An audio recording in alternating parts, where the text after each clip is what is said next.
Well, so if you got a lot of invasive plants like I do, all these honeysuckles, or maybe you're getting rid of a lot of saplings, like small trees that are sort of clustering in your forested areas and you want to get rid of them, but you can't get the whole stump out, what do you do with that remaining stump? Well, I'm going to show you guys quickly and easily how to manage all of those remaining stumps.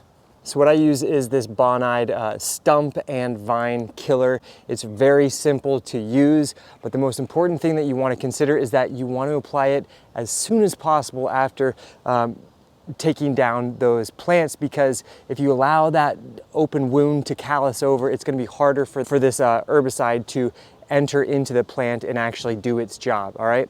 So best to carry it with you with your little chainsaw, go around your garden, do it all at the same time. So I like this one because when you twist off the cap, it has a little paintbrush applicator just like this. You can see super convenient. And then you just simply rub it on the surface, just like that. So it sounds like it's gonna be a big ordeal, but it's really quick, really easy to do.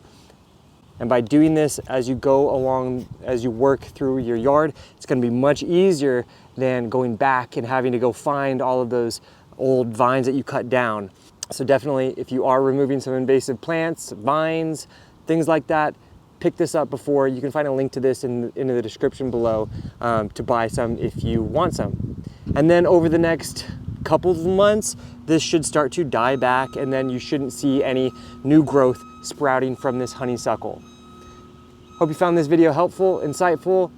Consider subscribing to our channel. We're bringing new plant-related content every single week. Catch you guys later. Ciao.